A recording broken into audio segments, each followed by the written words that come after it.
আসসালামু আলাইকুম বন্ধুরা। আমি একটা আম বাগানের ভিতরে দাঁড়িয়ে রয়েছি। কত সুন্দর আম দেখছেন।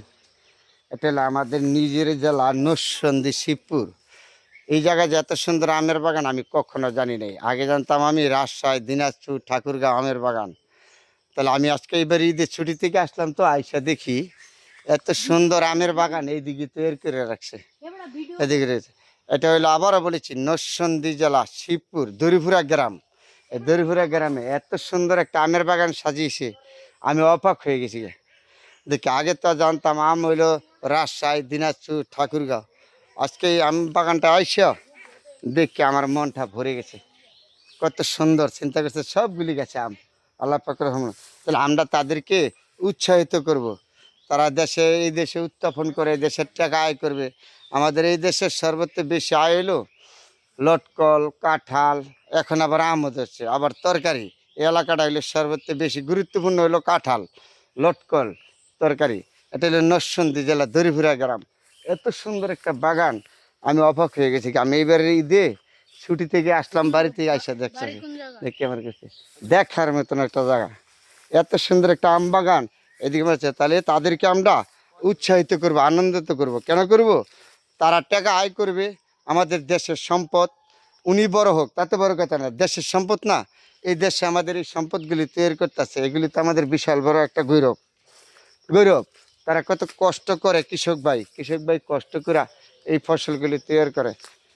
তারা আমি আম বাগানটা হাইটা আপনাদের সাথে দেখাচ্ছি। এত সুন্দর একটা প্রকল্প তৈরি করছে গ্রামের মানুষে। আমি অবাক হয়ে গেছি তাদের দিকে তাকায়া, মনটা আমার ভরে গেছে।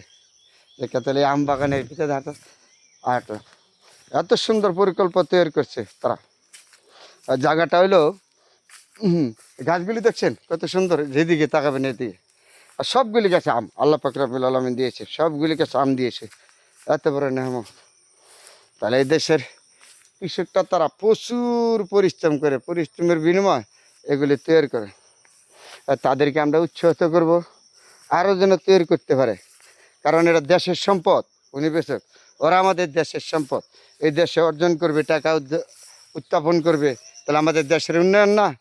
এটা হলো আমাদের দেশের জন্য গৌরব। গৌরবের মাধ্যমে তাদেরকে আমরা উৎসাহিত করব। আর আরও যেন তারা তৈরি করতে পারে, এত সুন্দর সুন্দর ফসল তৈরি করতে পারে, আম, জাম, কাঁঠাল। তাহলে এটা আমাদের সবাই আমরা তাদেরকে সহযোগিতা করব, উৎসাহিত করব। তারপরে তারা আরও করতে পারবে, আনন্দ পাবে। এই বাগানটা সাজিয়েছে যে ব্যক্তি, সেই ব্যক্তি জানে কত কষ্ট করে সাজিয়েছে। আমি তো বলে নেবো এক কথা, সাজাইছে যে এটা আম বাগানটা, সেই ব্যক্তি জানে কত কষ্ট হয়েছে, কত কষ্ট করে তৈরি করেছে। তারপরে আমরা তাদেরকে সহযোগিতা করব, তারা যেন আরও উত্থাপন করতে পারে। আমাদের দেশ এগিয়ে যাবে, উন্নয়ন যাবে। সবাই দেশ যখন এগিয়ে যাবে আপনারা উন্নত হবে। এটা হলো সর্বোচ্চ বড় কথা। তারা আমাদের দেশের সম্পদ, এই আমগুলি তৈরি করতেছে।